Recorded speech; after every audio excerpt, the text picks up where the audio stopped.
from later in the churches. So the first of these is dedicated to Romulus, but not in terms of Remus, mythological founders of the city. In this case, Romulus references the deified son of Emperor Maxentius. So poor kid died when he was only about 14. His father had him specially honored. Okay, amazing though. Bronze is yellowish, normally yellowish brownish metal.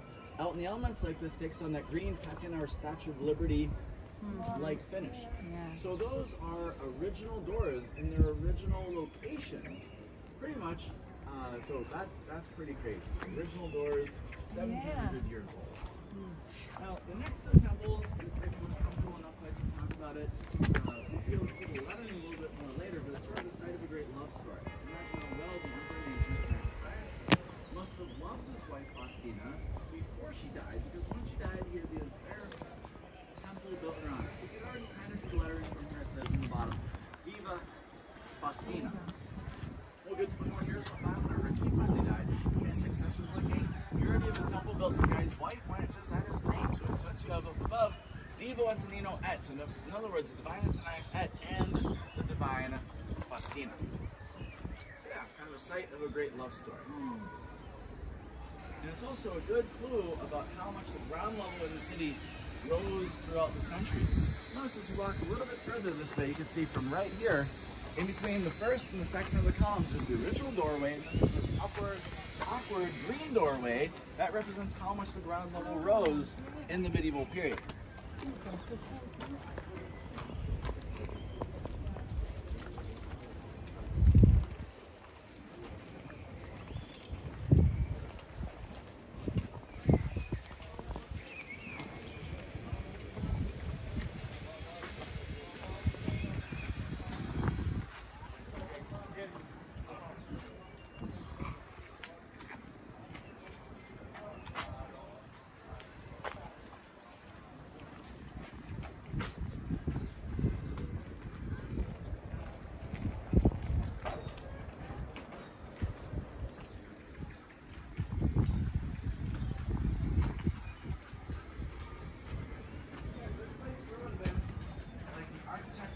sexual model for later day convents.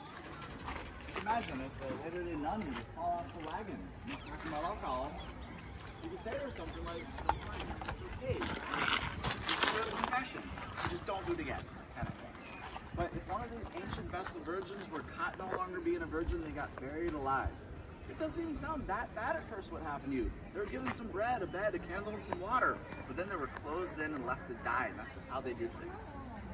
So, this is one of the very few individual residences apart from one of the hills, as this whole area only even started to be settled from the 5th century BC. That coincides with the beginning of the Republic.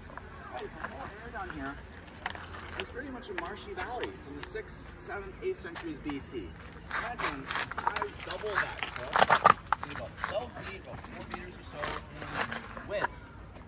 The great dome is constructed from the one side of the forum, exiting out all the way down to the Tiber.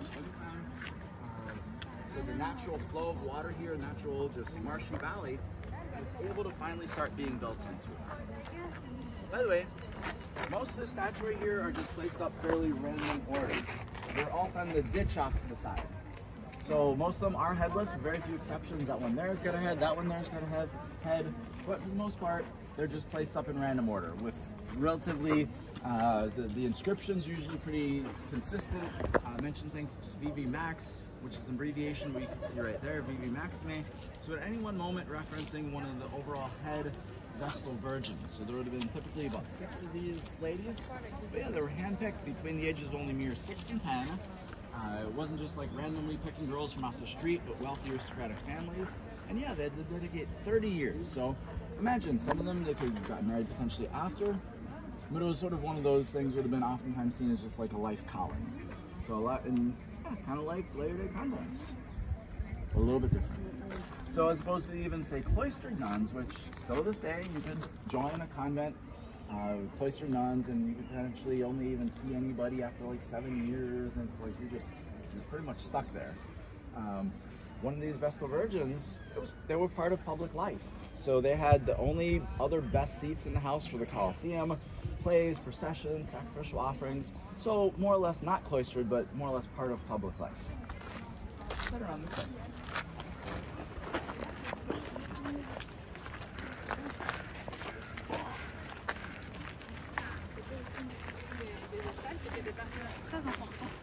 Vous voyez quelques vestiges de statues colossales en vrai qui sont habillées.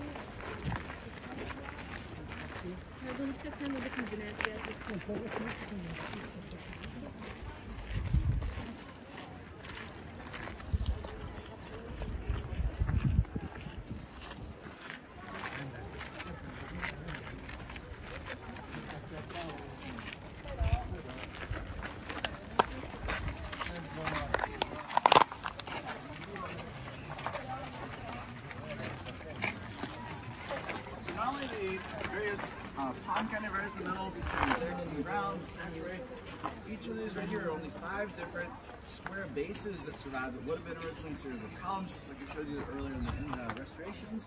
It would have been a series of columns wrapping down from a double portico, living quarters up above, meeting rooms down below.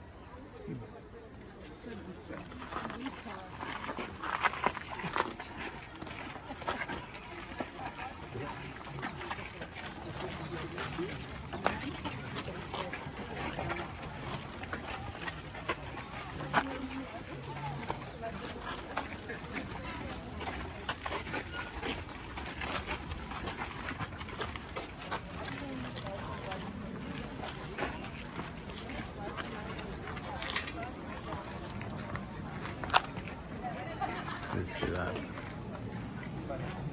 The sign. Yeah.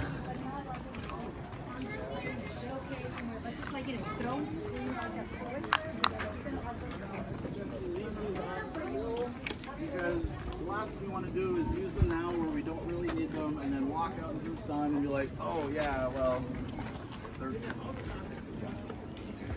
So guys, I think I'm going to finish off with the main central forum itself. I was very briefly telling you about some of the surrounding things, and now I want to show you some of the things, something in the distance. For example, the arch that's very prominently in front of us now. That was dedicated to the Severus.